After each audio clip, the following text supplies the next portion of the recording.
The air was scorching. It wasn't just hot, it was dangerous. A heat wave had settled over the rural edges of Arizona, turning the dusty landscape into a baking oven. The trees stood still and silent, their leaves limp. The air shimmered above the cracked ground like glass over fire. Even the birds had stopped singing. In this kind of heat, survival became a test of endurance and instinct. That was the day Laura first saw him. It was mid-afternoon, and she was inside her small desert farmhouse, trying to cool off in front of an old box fan. The hum of it was the only sound, until a strange rustling outside the window made her sit up. She walked over, parting the curtain, expecting to see a tumbleweed or maybe a wandering coyote. Instead, there it was, a wild bobcat. But not just any bobcat. This one was pressed up against her screen window, front paws stretched up against the glass, his mouth open, panting heavily. His eyes were wide, not wild, but desperate. His fur was matted, and his legs trembled as he stood. Laura froze. A million thoughts shot through her head. Was it dangerous? Was it sick? Was it trying to attack? Then it did something no wild animal ever should. It let out a soft, breathy sound, like a plea. Laura's breath caught in her throat. She had lived in this part of the desert for nearly 10 years. She'd seen coyotes, rattlesnakes, mountain lions, but never had a wild animal come to her, and never had one ask for anything. She looked at its paws, burned pink underneath. Its tongue hung out from dehydration. This wasn't aggression. This was exhaustion. The creature was fighting to stay alive. The sun was still beating down hard, and the thermometer outside read 112 degrees Fahrenheit. She slowly backed away from the window, heart pounding. Logic told her to shut the curtain, lock the door, and call animal control. But her instincts whispered something else. She walked into the kitchen, grabbed a large metal dog bowl, and filled it with cold water. Her dog had passed away last year. The bowl hadn't been touched since. Hands shaking, she opened the front door crack and slid the bowl outside. The bobcat didn't run. It didn't hiss. Instead, it limped over, sniffed the water, and then drank. Deep, loud gulps. Laura stood behind the door, watching, stunned. Every rule in her head screamed that this was a bad idea. But the scene unfolding before her was not something she could ignore. There was something vulnerable about the way the bobcat lapped up the water, its body low, its tail twitching slowly, not in warning, but in sheer fatigue. She closed the door again and watched from the window. 10 minutes passed. The bobcat didn't move much, just laid down in the shade by her porch, chest rising and falling rapidly. The water bowl was empty. Laura refilled it. This time, she cracked the window just slightly, letting the cooler air drift out. The bobcat didn't leave. That night, the bobcat remained curled in the dirt just feet from her door. Laura barely slept. She kept the lights off, the curtains open, and checked on it every hour. Around 2 a.m., she saw it shift its weight, curl tighter, and rest its head on its paws. There was no sound, just heat and breathing. By morning, it was still there. That day was even hotter. Laura couldn't understand why this wild animal had chosen her house. It had the entire desert to roam. But somehow, it had found its way to her. Not to hunt, not to harm, but to seek help. She called the local wildlife rescue, but the line rang endlessly. Emergency services were overwhelmed due to the brutal heat wave. Animals across the region were collapsing from exhaustion, and resources were stretched thin. And so, as temperatures soared past 114 degrees Fahrenheit, Laura made a decision. She set up a shaded canopy on her porch. She filled a second bowl, this time with raw chicken she had intended for her own dinner. The bobcat sniffed it, then devoured it without hesitation. She sat on the other side of the screen door, watching silently. There was no fear in the animal's eyes, only trust, and something else, recognition. It was as if the bobcat understood that she was the only one who had listened, who had seen it not as a threat, but as a life in need. That moment changed something in her. The desert had always been wild, harsh, and distant, but now it felt personal, alive, fragile, and this bobcat, this silent visitor, was no longer just a wild creature. It had become a presence, a story unfolding. And it was just the beginning. The next morning, the sun rose early and mercilessly. Laura opened her front door slowly, not sure what she would find. But the bobcat was still there, lying exactly where it had been the night before. It looked up at her with half-lidded eyes, its ears twitching weakly. It didn't run. It didn't snarl. It simply looked tired, and somehow that made it even more heartbreaking. She stepped outside carefully, staying a few feet away. The canopy she'd set up had held through the night, offering just enough shade to protect the animal from direct sunlight. The water bowl was bone dry again. She knelt beside it and refilled it, the sound of water splashing catching the bobcat's attention. It rose to its feet slowly, stiffly, like it had aged 10 years overnight. Then it drank. Laura watched in silence. She could see its rib cage now. The heat was stripping the life from everything, even the strongest. And yet, despite being a predator, this bobcat had placed itself in her care. It had come not as a hunter, but as something deeply vulnerable. By the third day, Laura had stopped thinking of the bobcat as it. She began calling him Ash, a name that seemed to fit the dusty grays and warm browns of his coat, and the way he'd risen, weak and trembling, like something pulled from fire. Ash still hadn't left her porch.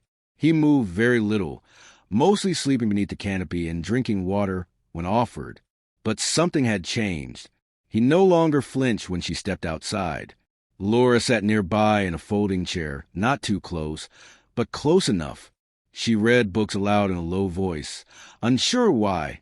Maybe to calm herself, maybe fill the silence. Ash would sometimes glance up, his eyes blinking slowly, as if acknowledging her presence. Every small moment began to feel sacred. When she changed his water bowl, he watched her. When she dropped chicken into the second dish, he waited for her to step back before approaching. There was no sudden movement, no panic, just quiet understanding between two beings surviving something harsh together. By now, Laura's neighbors had started asking questions. A few had seen her outside with the animal and warned her, "That's a wild predator. You're putting yourself in danger." One even offered to call animal control for her. But Laura refused. "If he wanted to hurt me," she said calmly, "he would have already done it." She knew the risks, but her instincts told her this was something rare, something important. Ash wasn't just another animal trying to survive the heat. There was intention in his arrival, purpose in the way he stayed. One evening, just as the sun was setting and the sky turned copper and gold, Ash did something he hadn't done before. Laura was sitting by the screen door, her arms wrapped around her knees, when he slowly stood and limped closer. He didn't stop at the edge of the canopy this time. He came all the way to the door. For a moment, Laura didn't breathe. Ash placed one paw gently on the wooden step, then another. His movements were slow, deliberate, but steady. When he reached the door, he sat, just inches away from the screen, and looked at her, not through her, at her. Their eyes locked. And in that moment, something passed between them. Not words, not thoughts, but understanding. Laura reached out slowly, placing her hand on the glass pane next to the screen. Ash didn't move. He just blinked slowly, his body still, his breathing calm. For the first time, she saw him not as a bobcat, not even as an animal, but as a soul, one who had come to her for a reason neither of them fully understood. The moment passed. Ash turned and walked back to his shaded spot, curling up on the ground as if nothing had happened. But Laura remained frozen. That simple moment had left her shaken, not in fear, but in awe. That night, she couldn't sleep. She kept thinking about the way he had looked at her, not with instinct, not with fear, but with something much closer to trust. She wondered what he had been through to reach this point. Had he lost his home, his family? Had he suffered alone through the worst of the drought? Whatever his story, it had brought him to her door. The next morning, Ash wasn't on the porch. Laura's heart skipped. She ran outside, scanning the area, but he was gone. The bowls were untouched. The canopy sat empty. She walked around the house, calling softly, even though she knew he wouldn't answer. The desert was silent again. A part of her panicked. Had something happened to him? Had he collapsed somewhere out of sight? But then, around mid-morning, he returned, He came limping slowly from the direction of the dried-up creek bed a few hundred yards away. His coat was dusty, his tail dragging, but he was back. And this time, he didn't stop at the porch. He came all the way to the door and sat down again, waiting. Laura opened the door a few inches. Ash didn't flinch. He didn't move. He simply looked at her again with those same calm eyes. And Laura knew, without speaking, that something was building. Something was coming. The heat wave wasn't the only thing weighing on the land. The story between them was no longer just about survival. It was becoming something more. The air hadn't cooled for over a week. Each day felt hotter than the last. The desert was silent. Plants wilted in place. The once green shrubs now brittle and brown. Wildlife had all but vanished. Even the sky looked tired, faded blue with no hint of clouds or mercy. But Ash stayed. He no longer lingered just on the porch. Gradually, carefully, he began inching closer to the house. Laura left the screen door open now, trusting him more each day. Sometimes he would curl up just inside the threshold, on the cool tiles near the entrance. She still hadn't touched him. He hadn't allowed it. But the way he looked at her, with calm, watchful eyes, was more powerful than any contact. He trusted her, and that trust made her feel responsible. Laura did her best to take care of him. She rationed her water more strictly now so he could drink freely. She fed him raw meat once a day and made sure the canopy on the porch always cast enough shade for his resting hours. At night, she kept a soft blanket by the door, just in case he wanted to lie down there. But then, things began to shift. It started with the sounds. Late one night, Laura was awakened by a noise she couldn't place. It wasn't a growl or a scratch or even movement. It was more like a low, vibrating hum. She sat up, heart racing, and moved the front door. Ash was there, staring into the darkness beyond the yard. His ears were up. His body was stiff. Not fearful, but alert, like he'd sensed something Laura couldn't. She followed his gaze, squinting into the moonlit desert. But there was nothing. Only shadows, dry soil, and swaying heat waves. She whispered his name. He didn't respond. Just stayed there, eyes fixed on the distance. Eventually, after several long minutes, he turned and walked back to his usual spot. Laura didn't sleep the rest of the night. The next day, Ash was restless. He paced more than usual, moving in slow, tight circles on the porch. He barely touched his food. His tail twitched constantly, and his ears flicked at every tiny sound.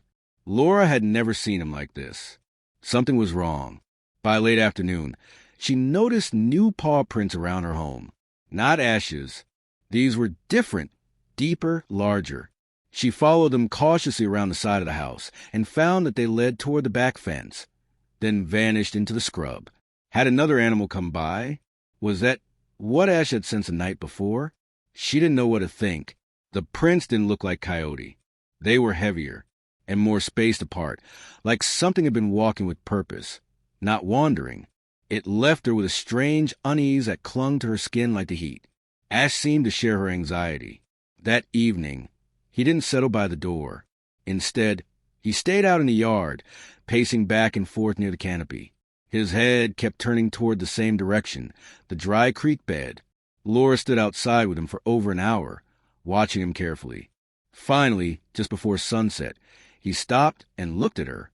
His body froze. His ears pressed back. His muscles tensed. Then he growled. It wasn't loud, but it was the first sound of warning she'd ever heard from him. Laura turned slowly, heart pounding, and followed his gaze toward the edge of her property. Nothing. No movement. No sound. But the air had changed. The silence felt heavier. Ash growled again. Laura backed toward the porch, unsure what she was facing, but completely certain that Ash was trying to protect her. She stepped inside and closed the screen door behind her, though it felt paper-thin against whatever had triggered his instincts. That night, she left a flashlight and a shovel by the door, just in case. She didn't sleep. Ash didn't either. He stayed out front the entire night, seated like a statue near the edge of the porch, staring into the dark, not eating, not drinking, just watching. And in that silence, Laura began to wonder, why had he come here? At first, She thought it was just a heat, a desperate animal seeking shelter. But now it felt like something else. He wasn't just seeking refuge. He was staying for a reason, standing guard, watching over her, like he knew something she didn't. The next morning, when Laura stepped outside, she noticed something that made her blood run cold. Scratches, deep rag gouges, had been carved into the side of her shed overnight, not just random markings. These were deliberate, angry. Whatever had done it had claws, big ones. She looked around, heart pounding, and found more paw prints, bigger this time. Leading away toward the direction of the creek bed, Ash was nearby, his head low, his body still tense. That's when it hit her. This wasn't just about survival anymore. Ash wasn't running from the heat. He was running from something else. The shed door had been clawed, not scratched in curiosity, not pawed in play.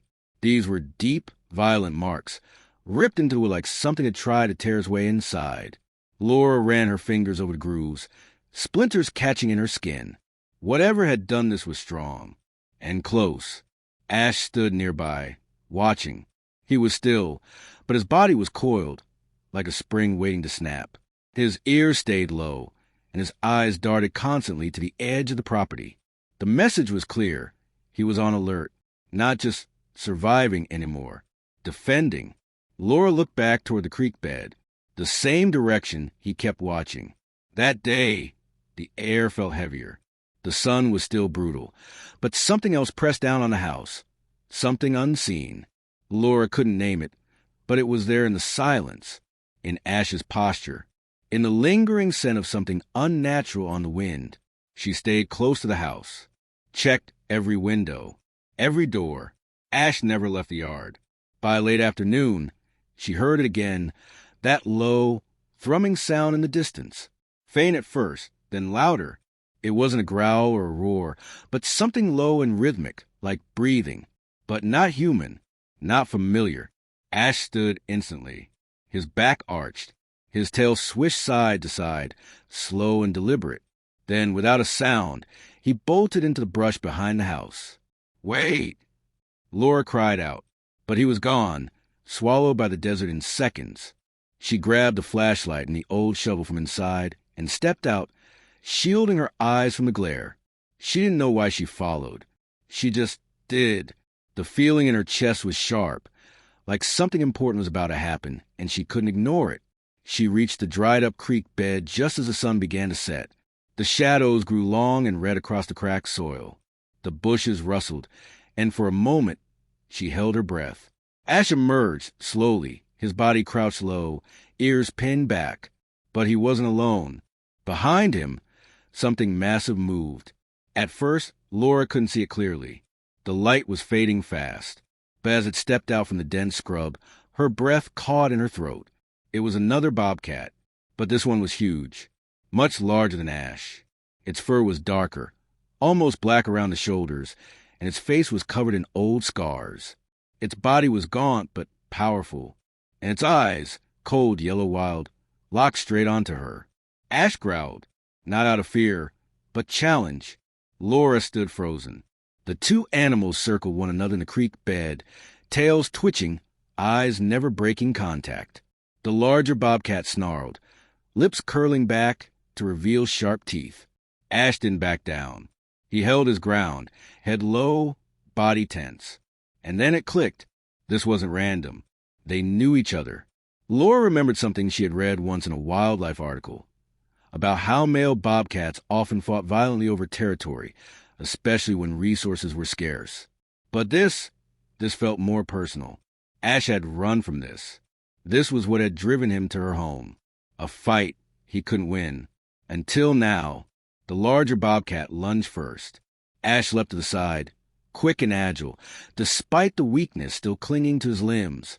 They collided with a thud, claws flashing, growls tearing through silence.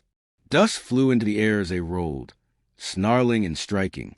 Laura shouted instinctively, but her voice was lost in the chaos. She couldn't move, couldn't help. She could only watch. The fight was brutal, short, violent. Ash was smaller, but smarter, faster. He darted and dodged, striking with precision. The larger bobcat roared in frustration, slashing wildly. Blood splattered across the dry ground. And then, in a moment of sheer will, Ash landed a strike across the side of the rival's face that sent him stumbling backward. The larger bobcat hissed. Then, something unexpected happened. He turned and fled. No dramatic standoff. No final blow. Just silence. Ash stood, trembling slightly, chest heaving, watching the retreating figure disappear into the desert. Then he turned to Laura and collapsed. She ran to him without hesitation. Blood streaked his side. His breathing was shallow, but he was alive. His eyes blinked up at her slowly, pain clouding the calm. Laura dropped to her knees beside him and pressed her hand near his chest. She still didn't touch him, but he didn't flinch. He trusted her. Even now, she knew what she had to do.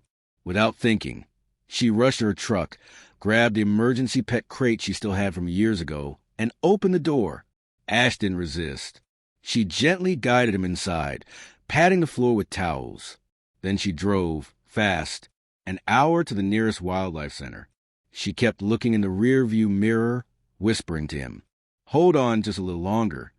She didn't care any more about the risks or the rules. She just wanted him to live. And for the first time in a long time, the desert sky above her began to change. A small breeze, a darker cloud. The heat wave had broken. The wildlife center was quiet when Laura arrived. The parking lot was empty, the building half lit under a heavy sky. The heat still lingered, but something in the air had shifted, like the land itself had taken a breath after holding it for too long. She carried the crate inside, her arms shaking from adrenaline and fear. Ash was silent, curled tightly in the corner, eyes barely open. "Please," she whispered, "help him." The receptionist at the desk looked up, startled, then quickly called in a vet tech. Within minutes, they had Ash out of the crate and onto an exam table, their movements calm and practiced. Laura stood back, wringing her hands, barely breathing. "He's a bobcat," she said quickly, as if that explained everything. "He showed up at my house during the heat wave. He was asking for help." The tech didn't question her, just nodded. "He's not the first this week, but he's in rough shape. We'll do what we can." Laura sat in the waiting room for over an hour, staring at the blank walls, unable to think of anything else. Her clothes were damp with sweat and dust. Her heart pounded in her ears. All she could think about was the moment he had collapsed, the trust in his eyes as he let her help him. She wasn't even sure when it happened, when the line between wild animal and someone she cared about had disappeared. Eventually, the vet came out. "He's stable," she said gently. "You got him here just in time. Dehydrated, a few cuts, some bruising, but no major internal injuries. He's a tough one." Laura exhaled like she hadn't done in days. "Can I see him?" she asked. The vet nodded and led her to a recovery room. Ash was lying in a large enclosure. Clean towels under him, a soft fan blowing overhead. He looked smaller now, more fragile. But when Laura stepped closer, his eyes opened and blinked, slowly, deliberately. That blink, the same one he'd given her on her porch, felt like an unspoken thank you. She stood beside him quietly, her hand resting on the glass. She didn't need to say anything. He knew. They both knew. For the next few days, Laura drove back and forth between the center and her home. The heat wave finally broke, and clouds returned to the sky. Rain even came one evening, a brief, miraculous drizzle that made the desert smell like life again. Ash improved quickly. The vet told her that once he was strong enough, he would be released back into the wild. They asked where he'd come from, what territory was his. Laura hesitated. "He was staying with me," she said. "I live on the edge of the old wash, near Arroyo Creek." The vet nodded. "That's a good spot. Still wild enough, but close to help if they need it." Help if they need it. That phrase echoed in Laura's mind, because this whole time she had thought Ash needed her, that he came because he was hurt, exhausted, alone. But now she wasn't sure. It hit her during her last visit, before his release. Ash was sitting up now, eyes clearer, stronger. His body looked steadier, healed. He looked at her through the enclosure screen, and she felt something stir inside. What if he had come for her? Not just to survive, but to protect. The strained behavior, the way he'd stayed close, guarded her home, warned her of something in the night, fought off the threat without hesitation, risked his life. Had he sensed the danger long before she had? Had he chosen her not as a last resort, but as a place worth defending? It was a question without an answer, but it changed everything. When the day came to release him, Laura drove with a wildlife team to the edge of her property, where the land curved into the old dry creek bed. The sun was out again, but softer now. The earth looked greener. They opened the crate slowly. Ash stepped out with quiet dignity. No rush, no panic. He turned in a full circle, sniffed the air, then looked back at Laura one last time. Their eyes met, and in that final glance, she felt it, not goodbye, but closure. He blinked once, then turned and disappeared into the tall grass, fading like a shadow into the wild. She stood there for a long time, listening to the wind, to the silence, to the absence that didn't feel like loss. It felt like a gift. Ash had come to her when she didn't even realize she needed someone. He had changed her, not just by surviving, but by making her feel seen, connected, alive. She had offered him water and shelter, but he had offered her something deeper, something no one else had. Weeks passed. The worst of the heat wave became memory, one that still shimmered in conversations like heat off pavement. People in town spoke of it with awe and fatigue. They recalled the scorched roads, the air so thick it made your chest ache, and the way the desert had gone still, eerily still. But Laura remembered it differently. Yes, the heat had been unbearable. The land had cracked. The birds had vanished, and the sky had hung low like it wanted to crush everything beneath it. But for her, those days would always be marked by Ash, the wild bobcat who had come to her door not with a growl, but with trust. Every morning, long after the skies had cooled and the breeze had returned, Laura stepped outside with a quiet routine. The old water bowl still sat by the porch. Sometimes she refilled it out of habit. Other times, she found it slightly disturbed. Dirt around it shifted, light paw prints nearby. Ash never returned fully. Not in the way he had stayed before. But she knew he was still out there, still watching, still alive. Sometimes she found feathers. Not whole ones, but broken, clean, as if left behind after a meal. A soft patch of fur beneath the mesquite tree. A smudge on the edge of the glass door, like a nose had pressed against it during the night. These weren't coincidences. They were reminders.